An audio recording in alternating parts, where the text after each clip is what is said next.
Hello learners, I am Savita Singh.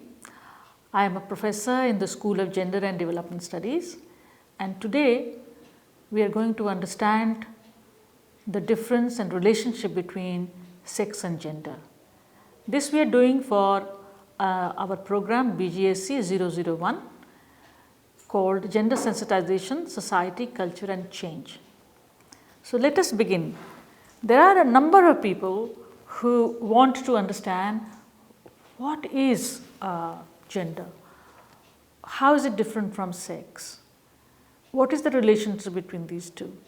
So in a very basic manner, I am going to talk about this because there is a theoretical field in which these discussions and these discourses have taken place. You should be benefiting by knowing exactly how they are discussed. So for example, today when you learn what I am going to speak, on the basis of what you learn, we call it learning outcomes, you will be able to comprehend the difference and similarity between sex and gender. You will be able to analyze various relationships between sex and gender and of course critically reflect on the real nature of this binary.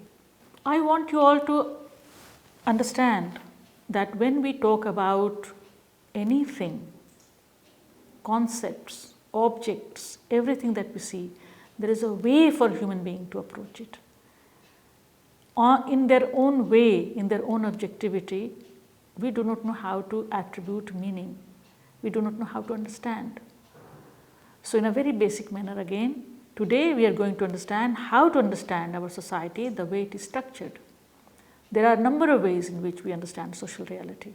There cannot be just one way to understand anything because we live, construct and comprehend things in their multiplicity. The first thing to understand is that reality is grasped through various categories. These categories too we construct to understand the reality. They are as temporal as our understanding itself. They change with the evolution of our societies. Most of us think that reality is something that is never changing.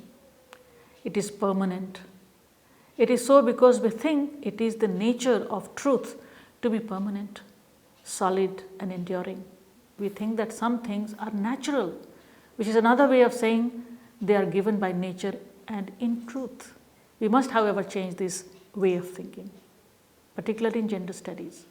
That is assuming that reality is not dynamic. Everything changes, even solid matter, including natural world or objects in natural world.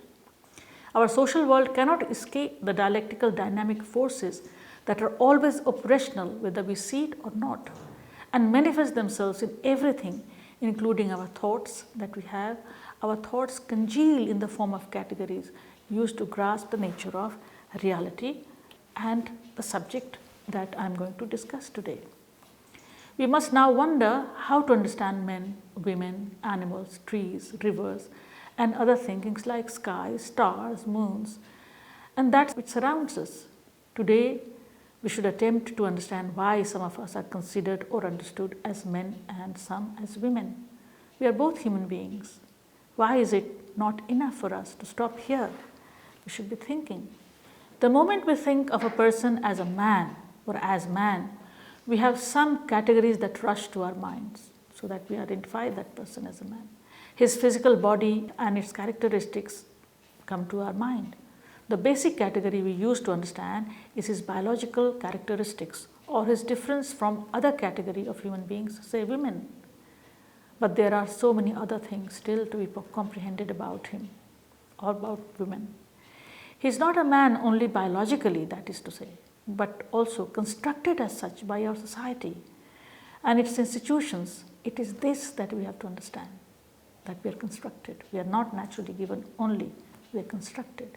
This will lead us to understand the relationship and difference between sex and gender.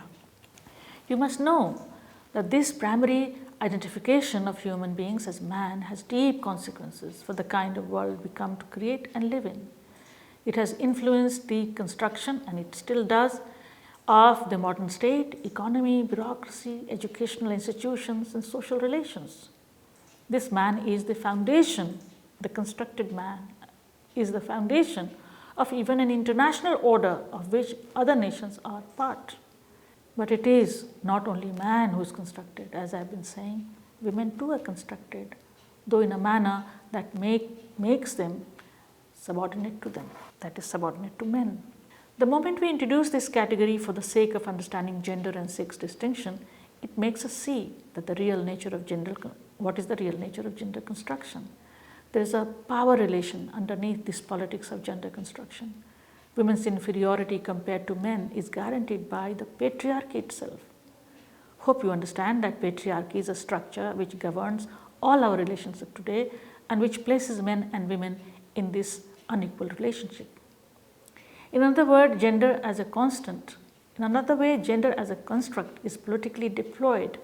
It is persistently bound up with power relations between men and women. How to theorize them? Now that I have explained to you all that we are constructed, that some part of our life is given, some part is constructed by society. It has been theorized in a certain way which is important for you to grasp. You must wonder how it is possible to think this way. I would like to say you ought to reflect on this. Do you think that just by defining man in this way, everything else can be built and constructed as our present reality? No. There are more pieces to be brought in for more clarity. So as our society constructs a man and defines his essence in terms of his masculinity, it constructs women too and defines her in terms of her femininity. Both of them are given their essences. Without one, the other cannot come into being. Men and women exist in a relationship produced by society in which we live and we construct. The first phase of gender theorizing. We are into the field of gender theory in politics now, after I have discussed all that with you. It is important to grasp here that apart from the biological attributes, that is our sexual attributes, which define us, we are also defined by the roles we acquire and play as men and women. This is one of the ways by which we are constructed as men and women in society. Socially, we acquire these roles which transform our status and assign us our gender too. We are more surely men and women now that the gender roles have been assigned and our essences have been fixed. Our gender is constructed on the basis of our sexual attributes, no doubt, but it goes much further, deeper into constituting us, necessarily so. We are assigned not only roles but spaces in our lives apart from the gender roles that I talked about. We are made to accept the inequalities because of our gender roles. Feminists also talk about women's oppression in this regard. Gender violence is one clear outcome of this gender relationship that we are locked into now. If one has to go further into understanding the role of gender construction in stabilizing women's inferiority within patriarchy, one will come back inevitably to this source, the source of gender-sex dichotomy or dichotomous relationships. One very important feminist, Anne Oakley, in her book Sex, Gender and Society, 1972, in a way laid the foundation of understanding the significance of gender in understanding patriarchal societies and the origin of women's oppression. She formulated the feminist position on the falsity of women's natural inferiority and how it was constructed culturally, that it was not given socially and politically. She named it gendering of women as domestic creatures, weak and inferior compared to men. There is no doubt that in this insightful distinction, famous French feminist Simone de Beauvoir's own analysis in her book The Second Sex, which she wrote in 1953, had a role to play.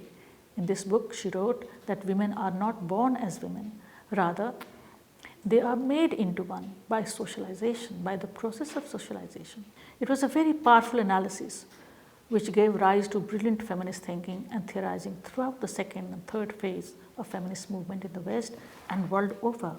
The second wave feminists used the distinction between sex and gender to argue that inequality between men and women was in fact constructed and that women are not unequal naturally, that is given biologically. Political and social institutions which are built on the basis of iniquitous role assignment must be changed as they can be changed because they were constructed, so they can be reconstructed.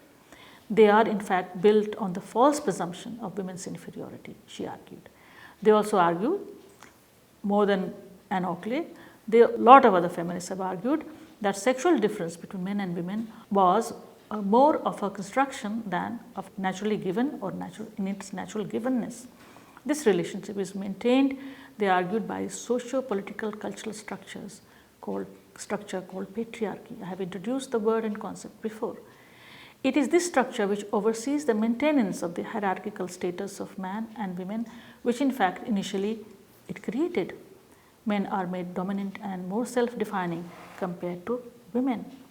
The second phase of sex gender theorizing. Soon, however, restlessness erupted within feminist theorizing on the use of category of gender. It was found to be marginalizing a deeper discussion on sex itself, which was still problematic. Over-theorizing gender left the assumption of sex as a natural substratum. Again, the same problem arose, upon which the artifice of gender is constructed has been little probed. Monique Wittig, for example, maintains that even sex is nothing more than a social construct. She argued forcefully that the division between men and women is only a product or an outcome of social power relations without any basis in nature or human biology. That is to say, is constructed by already existing class oppressions. It was like a part of the same thing. So she wrote, there is no sex, there is but a sex that is oppressed. It is oppression that creates sex and not the contrary. The contrary would be to say that sex creates oppression, or to say that the cause of oppression is to be found in sex itself. In a natural division of the sexes pre-existing or outside of society, what is being hinted here is that the real oppression inheres in the sexual relationship between two genders. The binary between the sex and gender must be avoided, she argued. In the third phase that we enter, we find the same doubt that arose in Wittig's mind was addressed more fully and with tremendous impact on the study of gender studies. Gender as construction seemed to leave little space for men and women to exercise their agency and change their situations, she argued, particularly Wittig, because if they are constructed, from which space should they be acting against it to change it? If everything is construction, then where is your role? You can see here the discussion on sex and gender binary transitioning into its third phase. In the third phase of gender sex theorizing, you see the arrival of postmodernism and rejection of the binaries. With the publication of Judith Butler's book, Gender Trouble, in 1990 and 93, a much deeper questioning of the sex-gender relationship began. She argued that the sex-gender dichotomy has masked a deeper malaise in gender relations. With the publication of Gender Trouble, Feminism and Subversion of Identity in 1990, as I argued, Judith Butler brought out the deep malaise underlying the binary between sex and gender in feminist theory. She argued that this binary needs to be forsaken. Sex is as much a construction as gender, just as Wittig argued.